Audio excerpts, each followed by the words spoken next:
The fourth dimension is a dimension of possibilities. From the fourth dimension, anything is possible.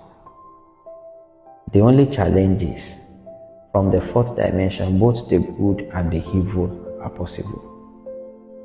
It is a realm of possibilities that is open to both angels and demons. It is a realm of possibilities that is open to both human spirits, dead spirits. You know, when you say that the spirit is dead, it's not because the spirit no longer has movement. You know, I say somebody is not born again, say the spirit is dead. That death does not mean that the spirit cannot move. It means that it doesn't have connection with God. So there are dead spirits roaming in that dimension. So when a man is not born again, his spirit exists in fourth dimension and can still give birth to certain realities in that dimension. The recreated human spirit sometimes, or men whose spirit are recreated sometimes, also function from that dimension. Again, demons function in that dimension. Principalities, powers, witches, wizards, etc. They function also in that dimension. And two things can come from that dimension, either good or evil. However, there is the dimension that is higher, and that is the fifth dimension. It's also the dimension of possibilities. In the fourth dimension, you can make things possible that are not in the will of God. In the fourth dimension, you can precipitate possibilities that would become evident on earth, contrary to the will of God. Because I ask you, please tell me, all the mind-boggling things, good and evil, that people who do not know Jesus Christ have been able to achieve, where did you think the powers are coming from? You know that this thing is not in the will of God. This guy is a wicked person and is wealthy. Where did he get the money? How did he? This is an evil person. This is an evil person with an evil cause. Bewitchment, how do you think is happening? Those are things that are not in the will of God, but are still possible anyway, because there is a power that they are tapping into. So that dimension. So when we talk about the realm of the spirit, the realm of the spirit collapses both the fourth and the fifth dimension. That's why when we say that when people want to step into the realm of the spirit, they have to be spiritually mature. Because the realm of the spirit is not limited to the realm of the spirit of God. There is a realm of the spirits, where all sorts of spirits are, like markets. When you go to Oyinbo market, or to Balogun market, or to Oshodi, wherever, are you so certain that you only meet normal people? You meet mad people, you meet people that are psychotic, you meet people that are lame and blind, you meet witches and wizards, you meet all sorts of people. Animals and human skins, you meet touts, etc. That is the same way. I mean, you see gutters anywhere, you see things. In that place, there are still certain possibilities. That is the realm of the spirit that is open to all spirits.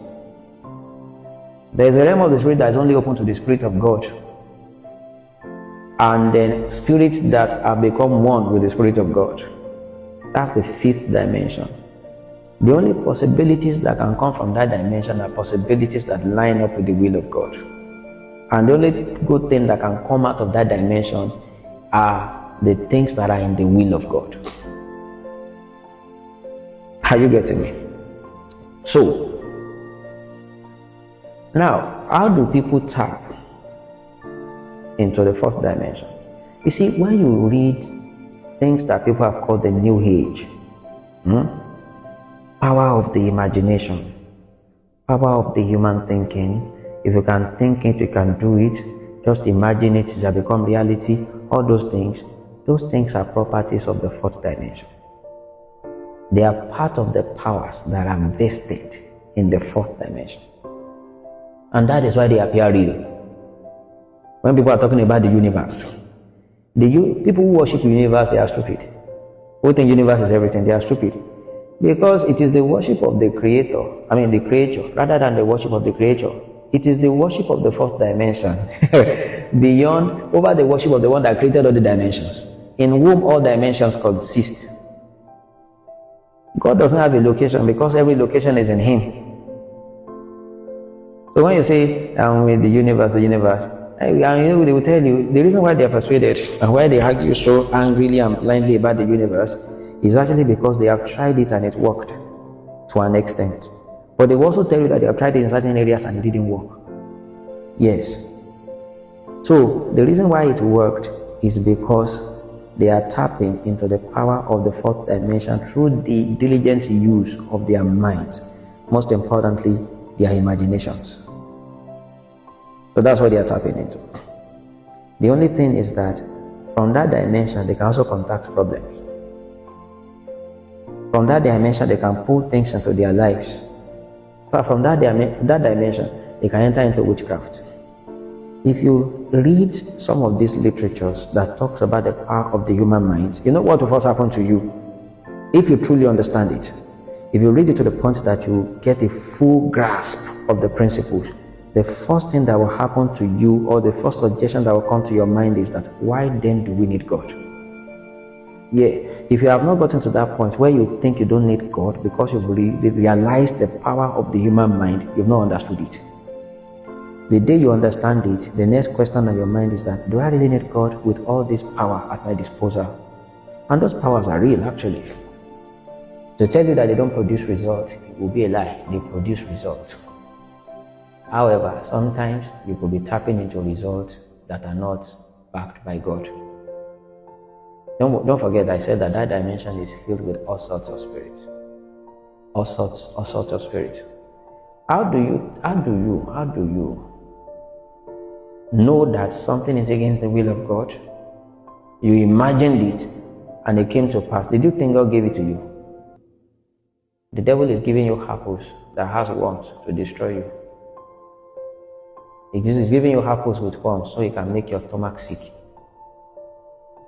But you call it a possibility and you say you don't need God again. Just wait. You will discover that you can never be independent of God. Now, people tap into the fourth dimension through their minds or through occultic powers.